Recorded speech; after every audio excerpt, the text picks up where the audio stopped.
자, 한 장관이 비대위원장이 될 경우 최대 난제는 아마 28일 날 처리가 될 것 같은데요. 김건희 특검법이죠. 당연히 이 기자 질문이 나왔습니다. 여기에 대해서도 첫째, 법 앞에 예외는 없어야 한다. 국민들이 보시기에도 그래야 된다. 이렇게 운을 뗐습니다. 그런데 단 정의당도 특검을 추천하고 결정하게 돼 있고, 이게 아마 그 특검을 둘 다 야당에서 추천하는 걸로 돼 있죠.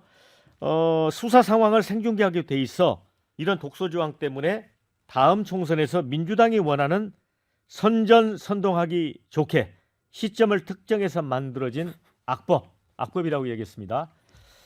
자, 지난번에는 이 잘 알지 못한다라고 즉답을 피했던 김 여사의 명품백 수수 의혹에 대해서도 일단 몰카 공작이라는 건 맞지 않냐.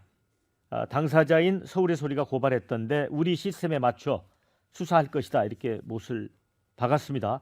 그러면서 민주당은 이걸 물어보면 제가 왜 곤란할 거라고 생각하는지 모르겠다. 이렇게 또 칼날을 세웠습니다. 자, 손영욱 변호사. 이 한 장관의 이 발언을 뭉뚱그려 보면 본인이 이제 정치에 대한 그 욕구랄까요? 그런 게 좀 확실하게 있는 것 같아요. 그럼요. 아마 근데 독이든 뭐 독배라도 마셔야죠. 지금 이게 그만큼 절박하니까 아마 저는 한동훈 장관도 윤석열 대통령과 어떤 보면 이게 운명 공동체입니다. 예. 본인이 책임감을 느끼고 뭐 저는 정치에 입문한다 이렇게 보이고요. 근데 특검에 대해서 제가 말씀드리면 이게 두 가지로 봐야 돼요. 지금 법안의 내용의 문제하고요. 예. 그다음에 처음에 특검이 필요한가 문제인데 그때 김건희 여사 주가 조작 그때 그 사건을 이성윤 그다음에 이정수 검사장이잖아요. 그렇죠. 문재인 때 검찰이 탈탈 털었던 겁니다.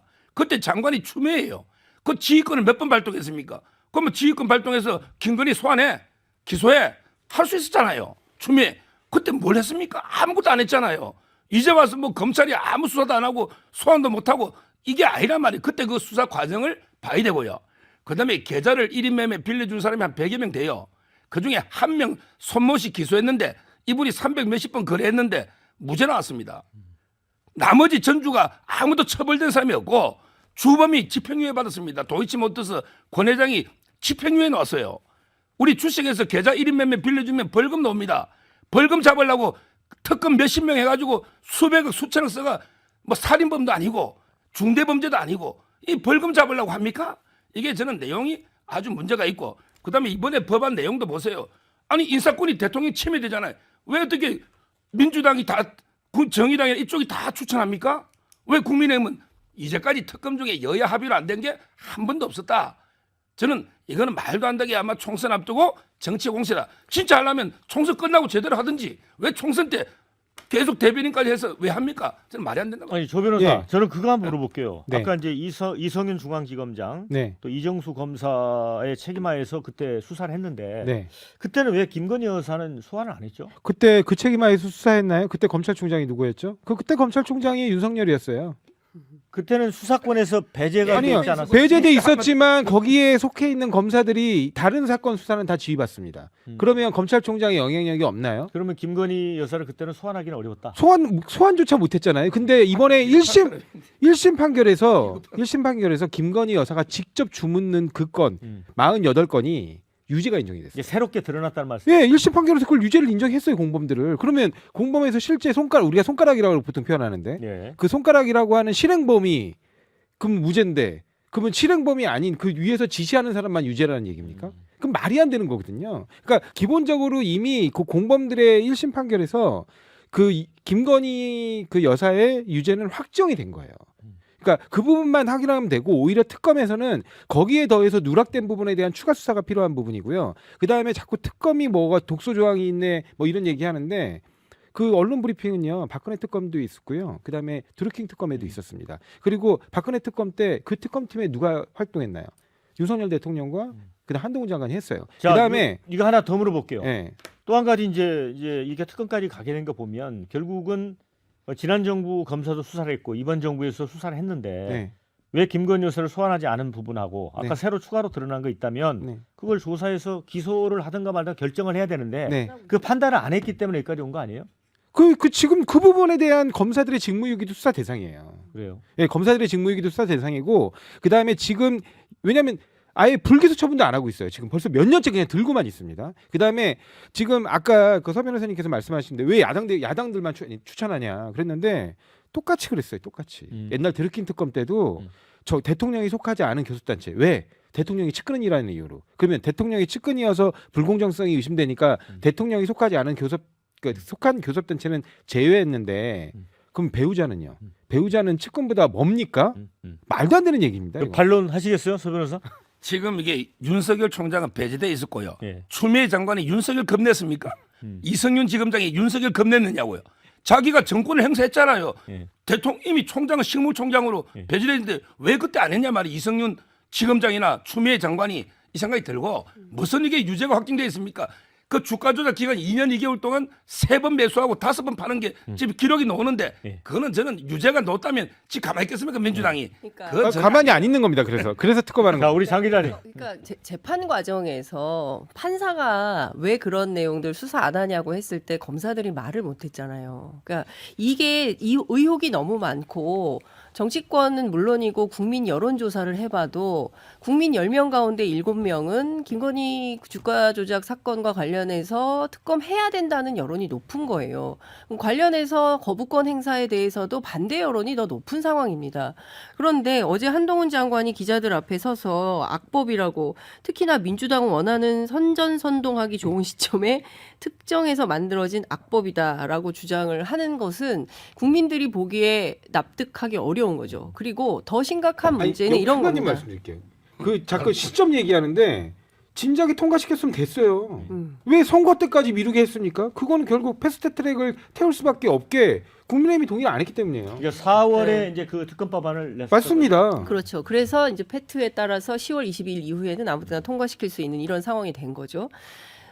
그래서 28일 앞두고 있는 이런 건데, 그러니까 중요한 포인트는 이런 것 같아요. 제기된 의혹에 대하여 검찰이 적극적으로 수사하고 재판 과정에서 명징하게 드러나서 죄가 있으면 명명백백하게 밝혀져서 형을 받으면 되는 건데 그 부분이 제대로 이루어지지 않기 때문에 국민적 의혹이 점점 커지는 것이고 그래서 특검까지 왔다. 근데 이것을 정치적으로 오독을 해서 문제없는 것으로 만드는 것은 동의하기가 어려운 것이고요. 특히나 저는 이제 정의당이 특검을 추천하도록 되어 있고 생중계한다는 독소조항과 관련해 가지고 제가 2008년 삼성 특검 때 제가 담당 출입 기자였는데 아침에 한 번, 오후에 한 번, 2번씩 브리핑했어요. 그러니까 특검은 원래 기자들한테 날마다 브리핑을 하는 겁니다. 그리고 2016년 박근혜 국정농단 당시에도 그때 국민의당에서 특검을 추천했었어요. 박영수 특검이었고 그 핵심이 이제 박지원 원장이라고 저는 들었는데 그러니까 중요한 포인트는 박영수 특검 때는 그러면 그거는 틀렸던 건가요? 그러니까 그때는 맞고 지금은 틀렸다라는 방식에 대해서 국민들이 동의할 수 있겠냐는 거예요. 이러니까 불공정 시비가 계속 나오는 것이고 본인들에게 불리한 것은 하나도 용인하지 않고 유리한 것만 선택적으로 하는 정의다. 이런 비판을 받고 있는 거라고 생각을 하는 거고요. 제가 또 하나 지적하고 싶은 것은 이 명품백 수수 의혹과 관련 수수 의혹도 아니에요. 그냥 받았어요. 국민들이 그 범죄 현장을 다 지켜봤습니다.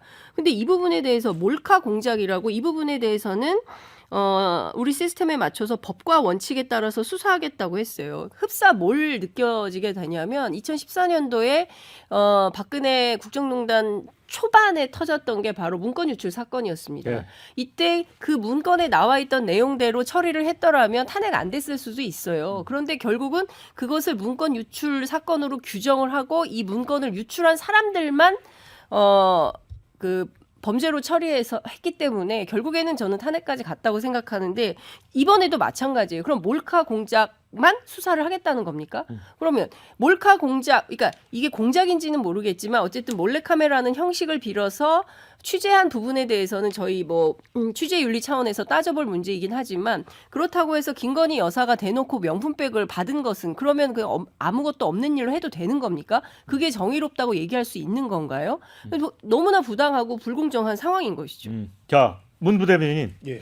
자, 이거 물어볼게요. 그 한동훈 장관이 예. 이 김건희 특검법 관련해서 두 가지를 얘기했잖아요. 하나는 법 앞에 예외는 없어야 된다는 거. 네. 두 번째는 악법이라고 그랬어. 악법. 이게 서로 충돌하거든요. 그러면 한 장관은 이 김건희 특검이 28일 통과되면 스탠스가 받아야 된다는 건지 아닌 건지 잘 모르겠어요. 어떤 쪽일까요? 저는 한동훈 장관이 만약 저희 당의 비대위원장이 된다면 이 김건희 특검법은 무조건 받을 거라고 생각합니다. 무조건 왜냐하면 받는다. 한동훈 장관이 법리에 굉장히 해박하신 분이고 수사 경험이 많기 때문에 이 도이치모터스 주가 조작 사건이 유죄가 아니라는 걸 알고 계실 것 같아요. 왜냐하면 저는 도이치모터스의 주가 조작은 굉장히 어려운 사건이라고 봅니다. 네. 왜냐하면 법률적으로 이거를 유무죄 판단하기엔 굉장히 어려운 사건을 보는 게 저도 예전에 증권사에 근무했지만 아까 서 변호사님 잠깐 말씀하셨지만 2년이 넘는 기간 동안 이게 이제 매출액이 한 1조 단위가 되고 시가총액이 1,000억에서 3,000억 정도 왔다 갔다 하는 이 주식인데 일반적으로 주가 조작의 필연적인 그 어떤 그 요소들이 있습니다. 우선 거의 데이 트레이딩에 가깝게 매수 이제 매도가 활발합니다. 그리고 아주 확실하게 집단으로 같이 이 매수한 이 집단과의 관계. 예를 들어 알고 보면은 뭐 이 차명의 법인의 어떤 그 법인 계좌 주식이 이렇게 한다든지 이런 것들이 나와야 되는데 이 도이치 모터스 주가 조작은 그런 것들이 굉장히 지금 그러니까 미비합니다. 예. 그러니까 기본적으로 우리가 주가 조작 사건이라고 하기에 어떤 선결 조건 같은 게 하나도 없어요. 다만 김건희 여사가 그 도이치 주가 모터스 대주주와 어떤 관계가 있었다는 것 정도 이런 게 정황으로 밝혀진 것인데 이게 실질적으로 법리 판단에 있어서 유죄로 판결될 이 가능성은 저는 굉장히 낮다고 보고요. 하지만 이제 와서는 이게 국민들의 어떤 관심사에 들어와 있고 정치적인 어떤 이 범위 안에 들어와 있기 때문에 한동훈 장관은 이 특검법을 받을 것이다. 다만 시기에 있어서는 이제 총선이 4개월 남았는데 무슨 이 저희의 총선 캠프를 특검 캠프로 만들 리는 없지 않습니까? 그렇기 때문에 어떤 정무적으로 조금 더 세부적으로 판단을 해야겠지만 이 시기에 있어서 저는 아마 총선 이후로 민의를 이번 총선에 온전히 반영해야 되기 때문에 그걸 명분하에 저는 이 시기에 있어서는 좀 변동될 가능성이 있다고 봅니다. 네, 뭐 이제 이준석 전 국민의힘 대표도 뭐 특검을 받긴 받는데 이제 총선 이후로 미루자고 아마 민주당 쪽에 제안을 하지 않겠느냐고 하는 건데 민주당 입장에서는 제가 일단 볼 때는 안 받을 것 같거든요. 안 받을 것 같은데 지금 어젠가 구속됐던 송영길 전 대표 지금 한 20여 명 또 돈봉투 사건 수사를 받아야 됩니다. 그러면 그거를 바터를 해가지고 서로 뒤로 미룰 수 있을까요, 장 기자님? 그걸 국민이 용납하겠습니까? 그러니까. 예. 아니 이게 말이 됩니까? 아니 이러고서 어떻게 이런 분들이 그 사법 권력을 잡고 있으니까 사법 개혁이 필요하다고 주장을 하는 겁니다. 국민들이 명명백백하게 밝혀야죠. 김건희 여사 특검해서 뭐가 잘못됐는지 밝혀야 되고 그리고 돈봉투 수사 돈봉투 수사도 해야죠. 아니 저는 이런 것들을 다 그냥 내고해서 자기들끼리 여야 간에 짬짬이로 끝낸다? 이거를 누가 잘하셨습니다. 이렇게 하겠습니까? 저는 제가 보기에는 민주당이 받을 리도 없겠지만 그리고 정성호 의원이 이렇게 얘기한 것은 그러면 뭐 민주당 야당 수사 모두 다 봐줄 거냐라고 한 것은 정말 봐달라는 뜻이 아니고 그럴 리가 없다라는 어떤 항변의 의미로 좀 해석을 합니다. 네, 서 변호사님. 아까도 이제 말씀을 하셨지만 한동훈 장관이 윤석열 아바타 아니냐라고 했을 때 누구도 맹종한 적 없다 이렇게 얘기를 했어요. 그런데 이제 비대위원장으로 갔을 때 성공을 하는 걸로 두 가지 조건을 제시하는 사람들이 많아요. 첫 번째는 아까 김건희 특검과 관련한 그 특검의 산을 넘어서야 되고 두 번째는 윤 대통령과 약간 차별화되는 또 윤 대통령의 산 두 개를 다 넘어야 된다. 그럴 수 있을까요? 지금 이제 이거 한동훈 장관이요 개인 팬덤이 대단합니다. 인기가 이런 이 콘크리트 개인 지지가 있어야지 대통령한테 할 말 하는 거예요. 네. 김기현 대표는 지지가 없으니까 대통령한테 한마디도 못하고 쫓겨나잖아요. 지금 윤석열 대통령보다 한동훈 대통령 인기가 더 대단합니다. 근데 어떻게 윤 대통령이 한동훈 장관 보고 뭐 이래라 저래라 뭐 어떻게 자르거나 못합니다. 그러면 이게 같이 망하는 거예요. 저는 오히려 한동훈 스타일은 여러 사람들 중에 윤석열 대통령도 그랬잖아요. 가장 내 말 안 들을 사람이다. 내 말 안 들을 사람이다. 이게 한동훈이에요. 저는 할 말을 합니다. 그런다고 인위적으로 차별할 이유도 없어요. 옛날에 박근혜 비대위는 MB 임기 말이니까 2012년에 차별화가 그게 오히려 여당 내에서 권력 교체가 됐죠. 근데 이제 윤석열 대통령 임기 2년도 안 됐어요. 이제는 차별화를 능사가 아니고 원팀. 올해 윤석열, 한동훈 원팀으로 가야 돼. 다만 그 과정에 쓴소리 할 말은 하면서도 무조건 인위적인 차별화가 능사는 아니다. 이렇게 보이고요. 저는 한동훈 장관이 상당히 잘할 거로 보고 그다음에 그 특검을요. 여론합니까? 줄리라고 믿은 사람이 70% 넘어요. 그럼 줄리라고 지금 조사할 겁니까? 그 여론을 하는 게 아니다. 그다음에 마지막 명품 백 이야기 했잖아요. 예. 이거요. 법 좀 찾아보세요. 준 사람만 3년 이하고 배우자는 처벌 규정이 없습니다. 지금 국회에서 만들려고 하는데 처벌 규정도 없는데 무슨 고소합니까? 준 사람만 처벌하는 거예요. 제가 좀 말씀드리면 그 알선수재로 처벌하면 됩니다. 그분이 그거를 다 주고 명랑법이 없다는 거예요. 예, 그걸 다 주고 사실은 뭐 각종 그 대통령 주재 행사에 초대를 받아가지고 그 재벌 회장들하고 다 이렇게 셀카도 찍고 했다는 거 아닙니까? 그 온갖 그 행사에 초대 받았는데 그 대통령 주재 행사는 공식 업무고요, 공무입니다. 그 공무에 그렇게 편의를 봐준 거라면 알선수재죠, 정확하게. 그 다음에 지금 우리 국민들이 대통령에 대해서는 이른바 그 나라님 사고, 약간 이렇게 우리나라를 상징하는 뭐 국가 원수이기도 하니까요. 그래서 그 부분에 대해서는 존중과 그다음에 좀 이렇게 지켜줌 이런 것들을 여당에 요구하는 건 맞아요. 근데 대통령의 배우자, 이른바 외척의 바로 내지는 친인척 비리, 여기에 대해서는 굉장히 엄격합니다, 우리 국민들이. 근데 한동훈 장관이 그동안 검사로 있을 때 해왔던 일이 뭐냐? 저희들이 볼 땐 집사 검사예요. 그것도 자기 집 집사 검사도 아니고 자기 상관. 지금 왜냐하면 한동훈 장관과 그 김건희 여사가 개인적으로 한 카톡이 300회가 넘는다는 것들도 징계 과정에서 다 밝혀졌고요. 그리고 이른바 이명수 서울의 소리 기자하고 통화할 때도 그 제보 나한테 줘, 내가 한동훈이한테 전달하게 할게. 이런 표현을 서슴없이 해요. 그러니까 이게 뭐냐면 이렇게 누군가한테 표적 수사, 이른바 그 진짜 민원 수사죠. 이 민원 수사를 전달할 수 있을 정도. 그래서 그걸로 한동훈 장관이 해결해 주는 역할, 이른바 해결사 역할을 해온 거예요. 그러니까 이런 역할을 한 사람들, 이른바 집사 검사, 이제는 또 집사 장관도 나오셨더라고요. 원희룡 장관이라고. 그러니까 그런 분들이 선거를 이끈다. 감사합니다. 저희들 열심히 한번 해보겠습니다. 자, 댓글 읽어드리고 토론하도록 하겠습니다. 김건희 특검을 막기 위한 후임무사 한동훈 비대위원장인가요? 물음표. 자, 아무리 법천재 기술자라고 해도 이번 특검 피할 수 없다. 국민들이 가진 김건희 여사에 대한 비호감에 얹혀가는 게 솔직히 이번 특검법이다. 이런 의견이 있습니다. 그 다음에 비대위원장이면 야당과 협상해야 하는데 미리부터 특검은 악법이라며 반대를 못 박아 퇴로를 차단하는 모양새가 됐다.